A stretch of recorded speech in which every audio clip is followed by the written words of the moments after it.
Well, it's been 25 years since the BBC's Martin Bashir landed his explosive tell-all interview with Princess Diana. At the time, there were questions over how the little-known Bashir landed the scoop. After it aired, the BBC cleared Bashir of allegations that he used deceit to cement the deal.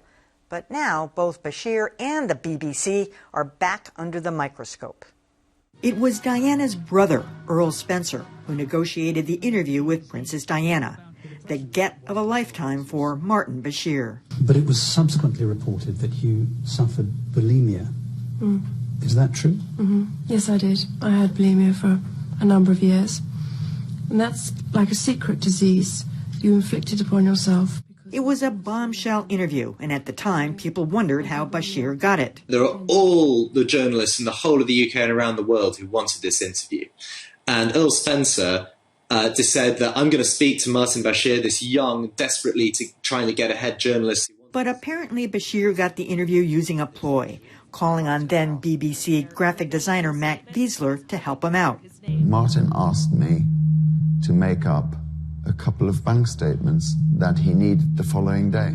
Bashir then allegedly took the phony statements to Earl Spencer, saying people close to Diana were being paid to spy on her. Shortly after the interview aired, the BBC investigated, firing Fiedler over the forged documents, but clearing Bashir of any wrongdoing.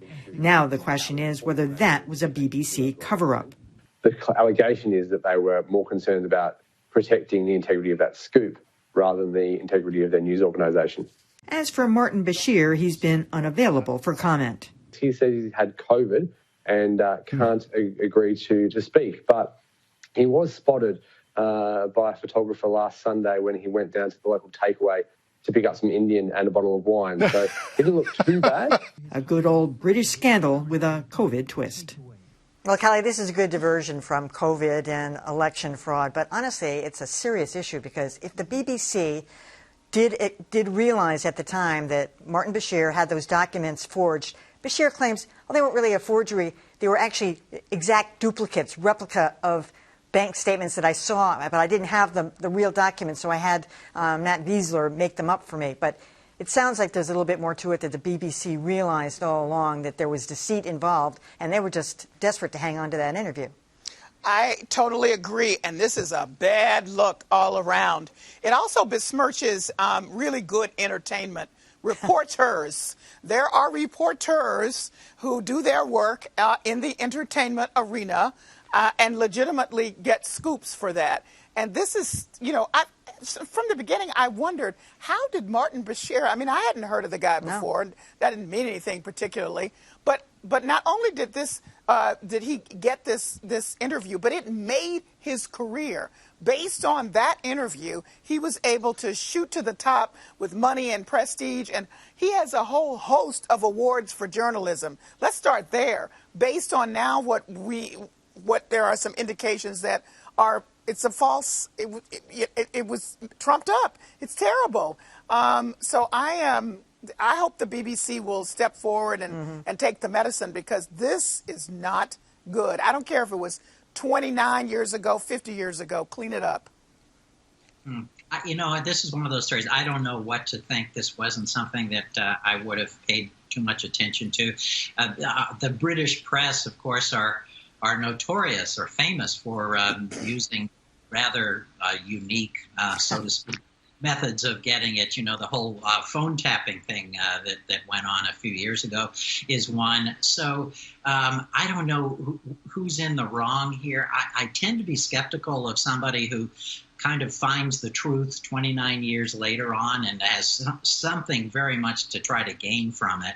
You'd really have to think the worst of the BBC to say that the BBC wanted to cover up. They might have done it, but I tend to be really skeptical about that kind of suspicion. But, I think the other part of it is, and this is going to sound awful, but that was a really damn good interview in terms of the material that came out of it. And if the way he got the interview was suspicious, yes, we should find there should be sanctions for that. But, nobody had heard of Woodward and Bernstein back in 1972 either. So the fact that Martin Bashir was an unknown, I think, is probably not a significant piece of it. So Anyway, it's very British, and I appreciate it. It is entertaining given what we're going through, but I wouldn't lose any sleep over it.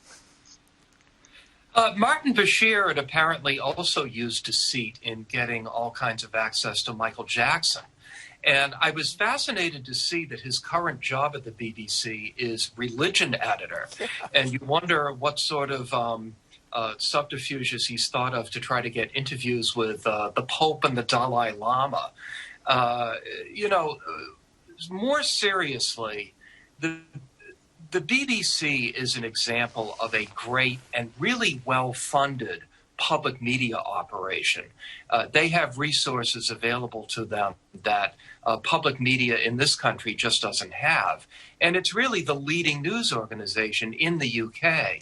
At the same time, you have a conservative government that would like nothing better than to clip the BBC's wings. And it would really be a shame if this one scandal led to a downsizing of the BBC and a loss of their prestige and influence. To shift back over to the idea of celebrity interviews, when there are these big gets, these really boffo interviews, the reason they happen is because both sides have something to gain. Clearly, Martin Bashir had something to gain for his career. The BBC had a blockbuster on its hands. Princess Diana would not have come to the table were she not convinced, I think, that she had something to gain from it too. I mean, there may also have been some coercion, but you remember she did an amazing thing for herself through that interview. I mean, almost single-handedly, I think, turned her image around from victim to actor with agency. It was, I think, the launching pad for an entire revision of her life as a public figure. She was able to break from the royal family while still maintaining all the trappings and titles. She was able to do a lot of really significant public service work about landmines and issues that she found really important. So, she seized that moment, however it came about, and did something, both self-serving and I think also ultimately positive with it. All right, win-win. Okay.